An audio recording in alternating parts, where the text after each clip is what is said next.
Hello everyone, welcome back to my channel.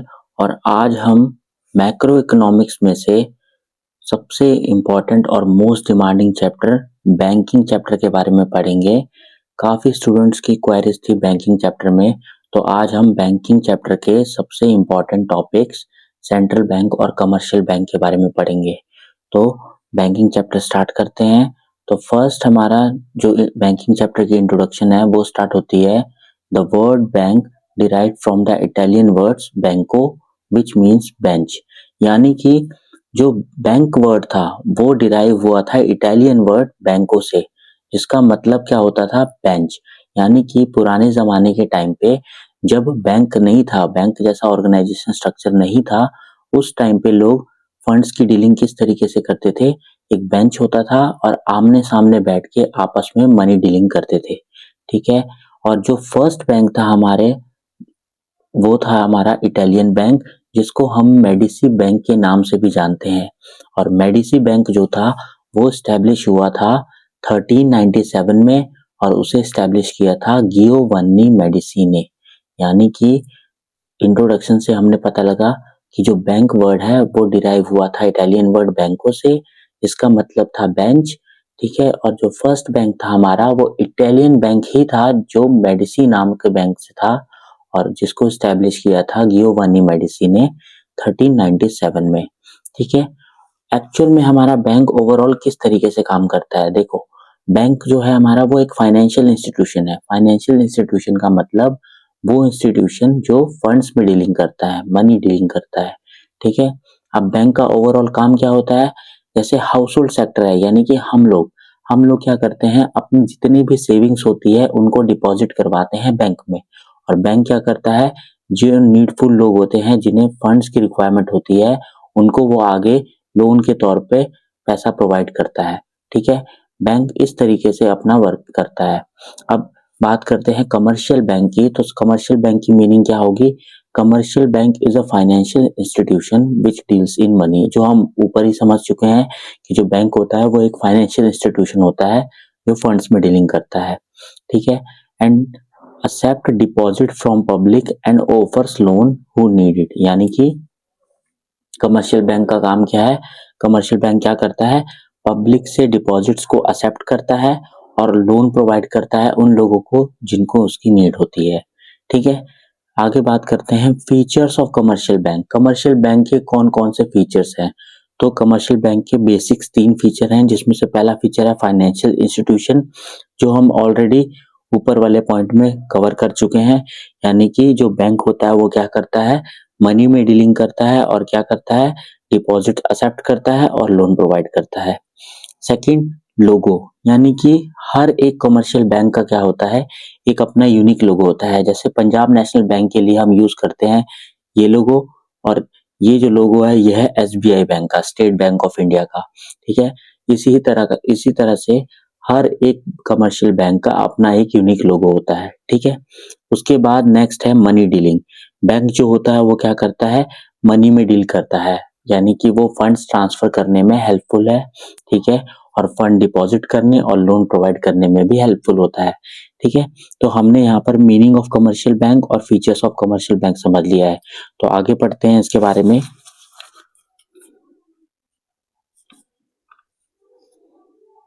अब next जो topic है वो है हमारा टाइप्स ऑफ बैंक्स। अब बैंक के बहुत सारे टाइप्स होते हैं, तो आज हम सभी टाइप्स को डिटेल में जानेंगे कि बैंक्स के एक्चुअल में कितने टाइप्स होते हैं। तो first, according to second schedule of RBI. RBI का मतलब रिजर्व बैंक ऑफ इंडिया, जो हमारा सेंट्रल बैंक भी है। तो आरबीआई के सेकंड शेड्यूल के अकॉर्डिंग कितने तरह के बैंक होते हैं, 2 बैंक होते हैं, शेड्यूल्ड बैंक और non scheduled bank. Scheduled bank का मतलब वो बैंक जो आरबीआई की गाइडलाइंस को फॉलो करते हैं, आरबीआई के रूल रेगुलेशंस के फॉलो करते हैं और उनके अंडर आते हैं, उनको बोलते हैं हम शेड्यूल्ड बैंक। और नॉन शेड्यूल्ड बैंक वो बैंक होते हैं जो आरबीआई की गाइडलाइंस को फॉलो नहीं करते। ठीक है। On the basis of domicile. Domicile का मतलब उसकी लोकेशन, वो कहाँ लोकेटेड है। ठीक है। वो अपना जो वर्किंग वगैरह है वो कहाँ से ऑपरेट करता है। तो 2 तरह के बैंक होते हैं डोमिसाइल के बेसिस पे, इंडियन बैंक और फॉरेन बैंक। इंडियन बैंक का मतलब जो हमारे इंडिया में लोकेटेड है, उस बैंक को हम इंडियन बैंक बोलेंगे। फॉरेन बैंक जो होते हैं वो लोकेटेड तो फॉरेन में होते हैं बट ऑपरेट इंडिया से हो रहे होते हैं, तो उनको हम फॉरेन बैंक बोलते हैं। एग्जाम्पल के तौर पर सिटी बैंक और HSBC बैंक। HSBC का मतलब Hong Kong and Shanghai banking corporation, ठीक है। थर्ड है हमारा on the basis of ownership, मालिकाना हक के अकॉर्डिंग कितने तरह के बैंक होते हैं? 3 बैंक होते हैं, public sector bank, private sector bank और cooperative bank. Public sector bank की बात करें, ये वो बैंक है जिनमें ज्यादातर होल्डिंग गवर्नमेंट की होती है, इसलिए हम इन्हें पब्लिक सेक्टर बैंक भी बोलते हैं। इसमें कौन कौन से बैंक आते हैं? SBI, PNB। SBI का मतलब स्टेट बैंक ऑफ इंडिया और PNB का मतलब पंजाब नेशनल बैंक, ठीक है। ये दोनों बैंक जो हैं ये पब्लिक सेक्टर बैंक के अंडर आते हैं। नेक्स्ट है हमारे private sector bank. Private sector bank वो बैंक होते हैं जिनकी ओनरशिप ज्यादातर प्राइवेट इंडिविजुअल पर्सन के पास होती है, ठीक है। जिसमें आता है ICICI और HDFC बैंक, ठीक है। ICICI बैंक की जो फुल फॉर्म होती है वो क्या होती है? Industrial credit and investment corporation of India, ठीक है। और HDFC की होती है हाउसिंग डेवलपमेंट फाइनेंशियल कॉर्पोरेशन, ठीक है। नेक्स्ट है हमारा कोऑपरेटिव बैंक। कोऑपरेटिव बैंक जो होता है वो मेंबर्स, 5-6 मेंबर्स जो मिलके आपस में बैंकिंग फैसिलिटीज प्रोवाइड करते हैं, उस टाइप के बैंक को जो बोलते हैं कोऑपरेटिव बैंक्स होते हैं, ठीक है। ये जो बैंक होते हैं ये बहुत ही कम रेट पे लोन्स वगैरह प्रोवाइड करते हैं और नीडफुल होते हैं हर लोगों के लिए, ठीक है। नेक्स्ट है हमारा on the basis of organizational structure. Organization के स्ट्रक्चर के बेसिस पे कितने तरह के बैंक होते हैं? 5 तरह का बैंकिंग सिस्टम होता है, जिसमें से पहला है यूनिट बैंकिंग। अब यूनिट बैंकिंग सिस्टम एक ऐसा बैंकिंग सिस्टम है जिसमें क्या होता है, एक ही बैंक होता है जो सारी बैंकिंग फैसिलिटीज प्रोवाइड करता है। नेक्स्ट है हमारा ग्रुप बैंकिंग। ग्रुप बैंकिंग वो बैंकिंग सिस्टम होता है जिसमें 2 बैंक्स किसी होल्डिंग कंपनी के अंडर कंट्रोल में काम कर रहे होते हैं, बैंकिंग फैसिलिटीज प्रोवाइड करते हैं, ठीक है। उसके बाद नेक्स्ट है हमारा चेन बैंकिंग। चेन बैंकिंग के अंदर क्या होता है, 3 या 3 से ज्यादा बैंक्स होते हैं जो इंडिविजुअली पर्सन के अंदर कंट्रोल में होते हैं और इंडिपेंडेंटली चार्टर्ड होते हैं, यानी कि ये इंडिपेंडेंटली रजिस्टर्ड होते हैं ये बैंक्स और इंडिविजुअल पर्सन इन्हें कंट्रोल करते हैं। नेक्स्ट है हमारा ब्रांच बैंकिंग। ब्रांच बैंकिंग वो बैंकिंग है जिसका एक सिंगल मेन हेड ऑफिस होता है और बाकी इसकी ब्रांचेस होती हैं हर जगह पर अवेलेबल, जो बैंकिंग फैसिलिटीज प्रोवाइड करते हैं। उसके बाद नेक्स्ट है हमारा कॉरेस्पॉन्डेंट बैंकिंग। ये बैंकिंग सिस्टम एक इंटरमीडिएट या मीडिएटर के तौर पे भी काम कर सकता है, ठीक है। इस अगर एक बैंक को दूसरे बैंक में पैसा ट्रांसफर करना है, चाहे इंडिया के बैंक को फॉरेन बैंक में पैसा ट्रांसफर करना है, तो कॉरेस्पॉन्डेंट बैंकिंग हेल्प करेगा वो ट्रांजैक्शन करने में, ठीक है। तो ये था हमारा on the basis of organization structure के बेसिस पे।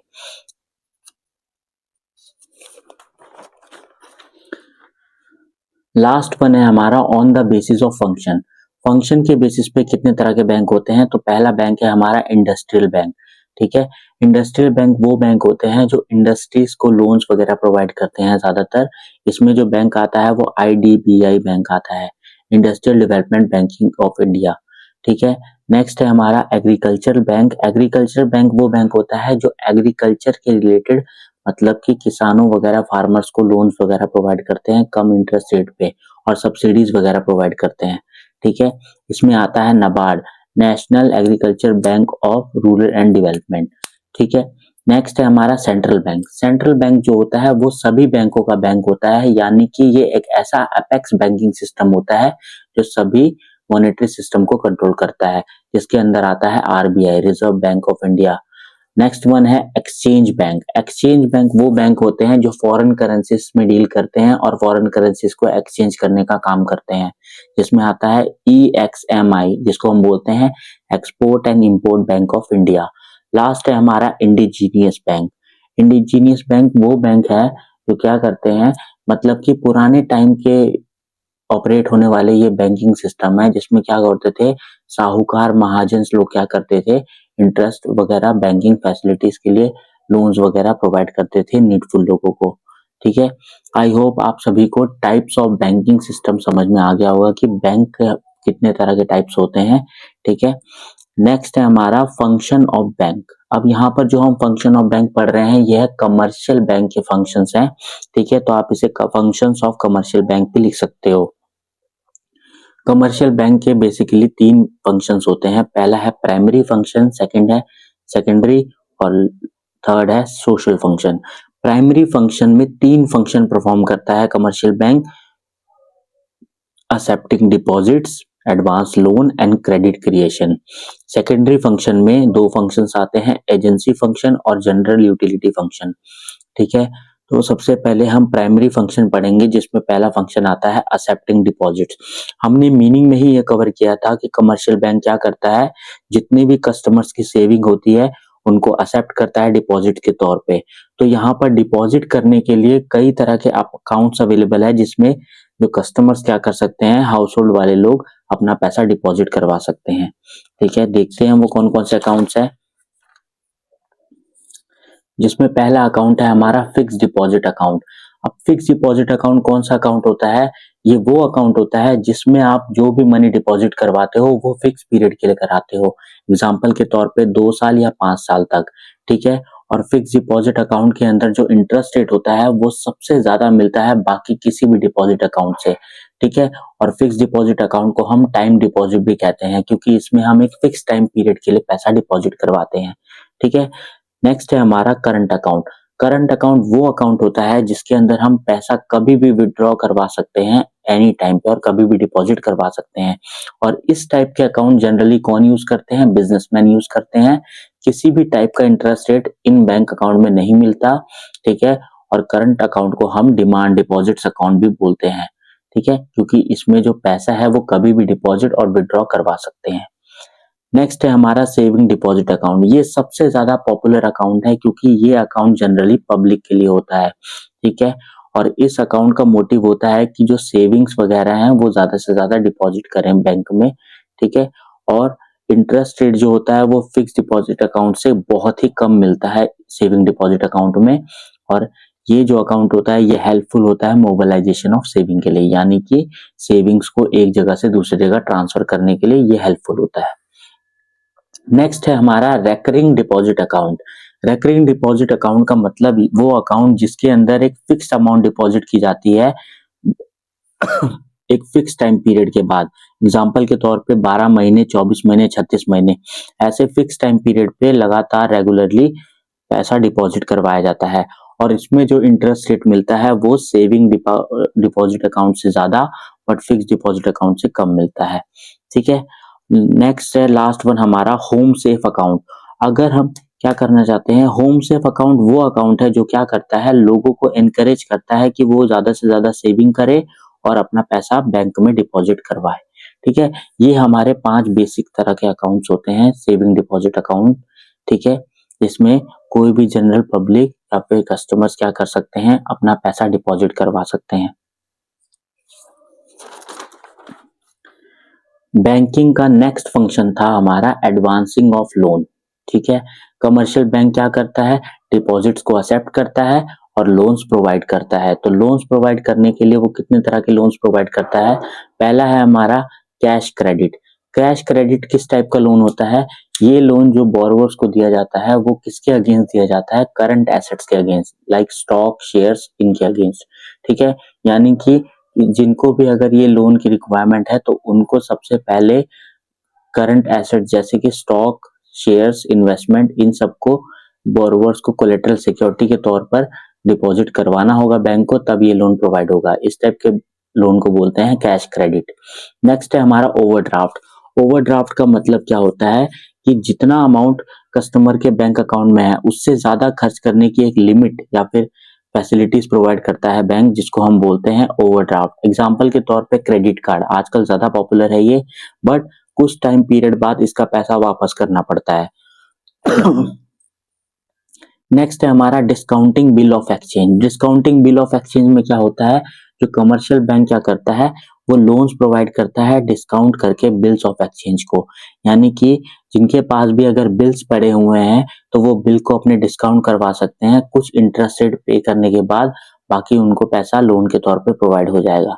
ठीक है, नेक्स्ट है हमारा डिमांड लोन्स। डिमांड लोन्स वो लोन्स होते हैं जिनका पैसा कभी भी बैंक रिकॉल कर सकता है बिना नोटिस पीरियड के एनी टाइम। ठीक है। और उसके बाद है शॉर्ट टर्म लोन। जो शॉर्ट टर्म लोन्स है वो पर्सनल लोन्स प्रोवाइड करते हैं बोरोवर्स को उनके कोलेटरल सिक्योरिटीज के अगेंस्ट, यानी कि उनको कुछ ना कुछ सिक्योरिटी के तौर पे मोर्गेज करना पड़ेगा, तभी उनको ये शॉर्ट टर्म लोन्स प्रोवाइड होंगे। तो इतने तरह के एडवांसिंग लोन्स के टाइप्स हैं हमारे, ठीक है।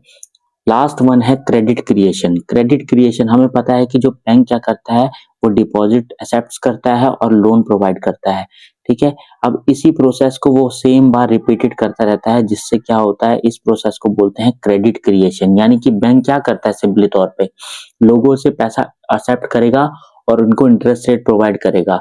इसी तरीके से वो जिनको लोन प्रोवाइड करता है उनसे भी इंटरेस्ट वसूलता है, बट जिन अगर लोन प्रोवाइड करने पे वो जो इंटरेस्ट रेट पे करता है वो ज्यादा होता है कंपेयर टू डिपॉजिट इंटरेस्ट से। इसीलिए इस तरह से बैंक क्या करता है, पैसे से पैसा जनरेट करता है।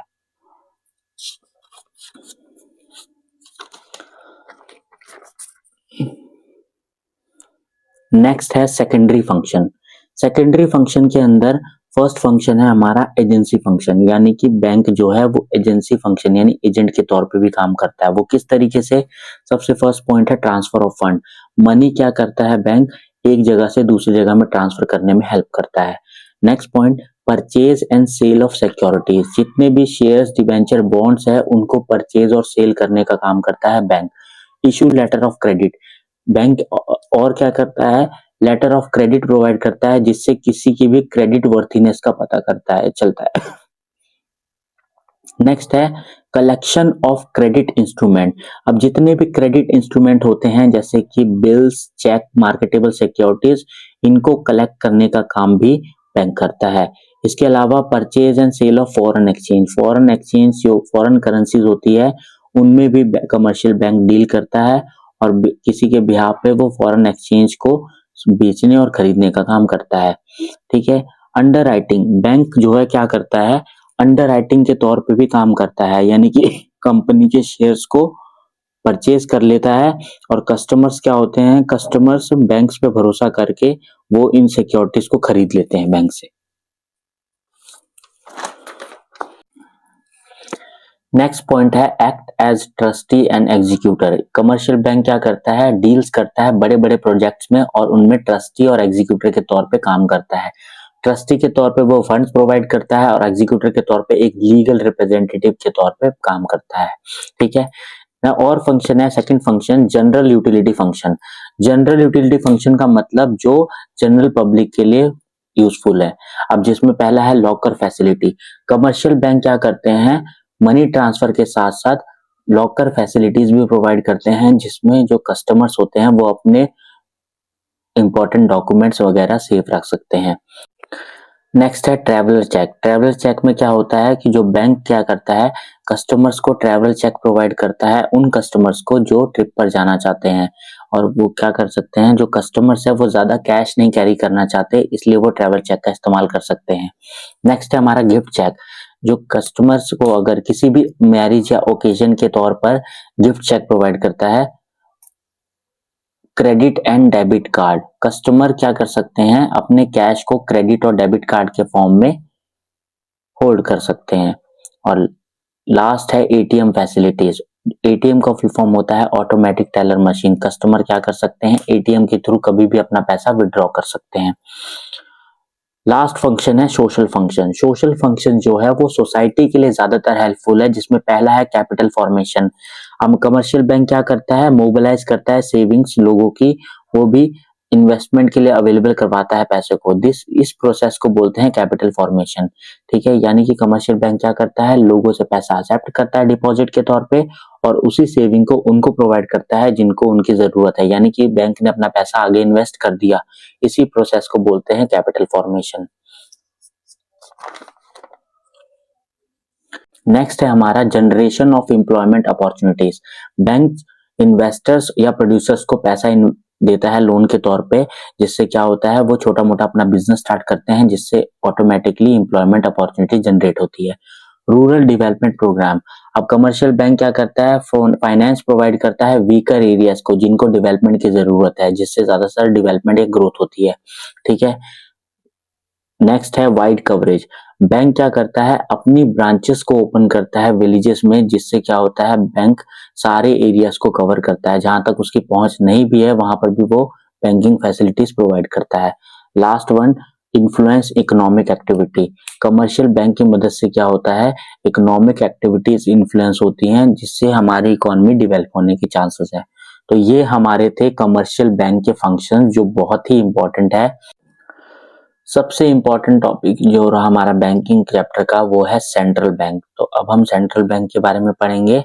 सेंट्रल बैंक क्या होता है? Central bank is an apex banking system which regulate the working of monetary system of country. It has monopoly right over issue notes and currencies. यानी कि जो सेंट्रल बैंक होता है वो क्या होता है? Apex banking system. यहाँ पर अपेक्स का मतलब है कि सबसे बड़ा बैंक माना जाता है, जो क्या करता है, सभी मॉनेटरी सिस्टम को कंट्रोल करता है, मनी सिस्टम को रेगुलेट करता है, चेक करता है। ठीक है। और सेंट्रल बैंक के पास क्या होते हैं? उनके पास राइट होते हैं नोट्स और करेंसीज इशू करने के। ठीक है। जो इंडिया का सेंट्रल बैंक है वो है हमारा RBI, reserve bank of India. अब रिजर्व बैंक ऑफ इंडिया के बारे में थोड़ा समझ लेते हैं। जो रिजर्व बैंक ऑफ इंडिया था वो स्टैब्लिश हुआ था आरबीआई एक्ट के अकॉर्डिंग मार्च 6 1934 में। ठीक है।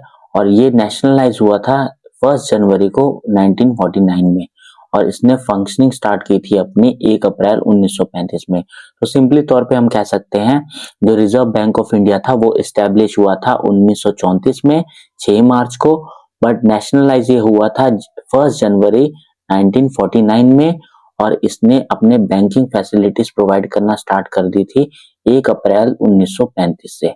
ठीक है। इस तरीके से ये है सेंट्रल बैंकिंग का इंट्रोडक्शन। अब करते हैं function of central bank. Central bank के कौन कौन से फंक्शंस होते हैं? सबसे पहला फंक्शन है monopoly power over note issue. यानी कि सेंट्रल बैंक के पास एक ऐसा राइट है कि वो नोट्स एंड करेंसीज को इशू कर सकता है, जिसके अंदर क्या क्या इन्वॉल्व होते हैं? नोट्स और कॉइन्स। ठीक है। इसीलिए हम इसे बैंक ऑफ इशू के नाम से भी जानते हैं। बट एक बात है कि जो सेंट्रल बैंक है वो सभी नोट्स एंड कॉइन्स को इशू करता है एक्सेप्ट 1 रुपीज नोट, क्योंकि 1 रुपीज नोट को इशू करने का राइट गवर्नमेंट के पास है, सेंट्रल बैंक के पास नहीं है। अब रीजन की बात करें कि वो नोट्स और करेंसीज वगैरह क्यों इशू करता है, क्योंकि यहाँ पर इन यूनिफॉर्मिटी सिस्टम है। यूनिफॉर्मिटी का मतलब सभी सिस्टम एक समान है। ठीक है। कोई भी चेंजेस नहीं है किसी में भी। और कंट्रोल ओवर मनी सप्लाई, जो सेंट्रल बैंक है वो क्या करता है? सभी मनी सप्लाई को कंट्रोल करता है, इसीलिए उसके पास ये पावर है कि वो करेंसीज को इशू कर सकता है। नेक्स्ट है हमारा banker, agent and adviser to government. जो सेंट्रल बैंक है वो as a banker, as a agent और एज अ एडवाइजर भी काम करता है गवर्नमेंट के लिए, क्योंकि वो क्या करता है? एक्सेप्ट करता है डिपॉजिट्स को। ठीक है। और लोन प्रोवाइड करता है गवर्नमेंट को, टैक्सेस पेमेंट्स को कलेक्ट करता है, और इकोनॉमिक पॉलिसीज के रिगार्डिंग भी गाइड करता है। इसमें से आगे है बैंकर्स ऑफ द बैंक। जो सेंट्रल बैंक है वो सभी कमर्शियल बैंक का बैंक माना जाता है, यानी कि सभी कमर्शियल बैंक क्या करते हैं? अपनी डिपॉजिट्स को सेंट्रल बैंक में डिपॉजिट करवाते हैं, और जरूरत पड़ने पर वो सेंट्रल बैंक से पैसा बोरो भी कर सकते हैं। नेक्स्ट है हमारा supervision of banking system. Central bank क्या करता है? सभी एक्टिविटीज को सुपरवाइज करता है। ठीक है। और इसके अलावा वो क्या करता है? कमर्शियल बैंक को रेगुलरली इंस्पेक्ट करता है, चेक करता है और रेगुलेट करता है। नेक्स्ट पॉइंट है हमारा lender of last resort. Lender of last resort, central bank को जो है लेंडर ऑफ लास्ट रिजॉर्ट के नाम से भी माना जाता है, क्योंकि जब कभी भी किसी भी कमर्शियल बैंक को लोन की जरूरत होती है और उन्हें कहीं से भी लोन नहीं मिल रहा होता है, ठीक है, उस टाइम पे वो लोग सेंट्रल बैंक से पैसा बोरो कर सकते हैं। नेक्स्ट है custodian of foreign exchange reserve. यानी कि जो सेंट्रल बैंक है वो क्या करता है? फॉरेन करेंसीज में डील करता है और फॉरेन करेंसीज को एक्सचेंज करने का काम भी करता है। ठीक है। नेक्स्ट वन है क्लियरिंग हाउस फंक्शन। यानी कि जो सेंट्रल बैंक है वो क्या करता है? सभी बाकी कमर्शियल बैंक के जितने भी क्लेम्स होते हैं वो आपस में सेटल करने का काम करता है। यानी कि अगर एक कमर्शियल बैंक को दूसरे कमर्शियल बैंक को पेमेंट करनी है या उनसे पेमेंट लेनी है तो सेंट्रल बैंक यहाँ पर क्लियरिंग हाउस की तरह काम करेगा और उनके क्लेम्स को आपस में ही सेटल कर देगा, क्योंकि सभी का पैसा सेंट्रल बैंक में ही डिपॉजिट होता है। ठीक है। नेक्स्ट है हमारा कंट्रोल मनी सप्लाई। अगर जब कभी भी देश में ज्यादा पैसा सप्लाई हो जाता है या फिर कम पैसा है तो ऐसे क्रेडिट कंट्रोल टेक्निक का यूज करके सेंट्रल बैंक क्या करता है, मनी सप्लाई को कंट्रोल करने का काम करता है। और वो किन मेथड्स का यूज करता है, जैसे CRR, कैश रिजर्व रेशो, ठीक है, bank rate, repo rate, reverse repo rate, इन टेक्निक का यूज करके मनी सप्लाई को कंट्रोल करता है। तो ये थे हमारे सेंट्रल बैंक के मेन फंक्शंस। आई होप आप सभी को ये फंक्शन समझ में आए होंगे। ठीक है। बैंकिंग चैप्टर में अगर आपको कोई भी इसके रिलेटेड और डाउट्स है तो आप मुझसे कमेंट में पूछ सकते हैं। ठीक है। और अभी हम इस चैप्टर के रिलेटेड जितने भी इंपॉर्टेंट क्वेश्चंस है वो मैं आपको बता देता हूं।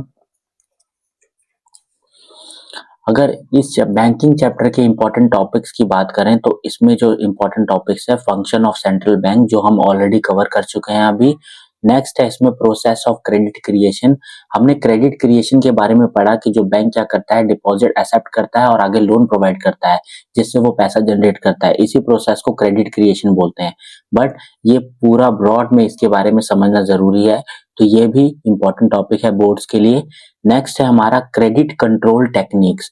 अभी हमने समझा कि जो सेंट्रल बैंक है वो क्या करता है, मनी सप्लाई को कंट्रोल करता है। अब मनी सप्लाई को कंट्रोल करने की कौन कौन सी टेक्निक का यूज करता है बैंक, उसके बारे में क्रेडिट कंट्रोल टेक्निक में पता चलता है।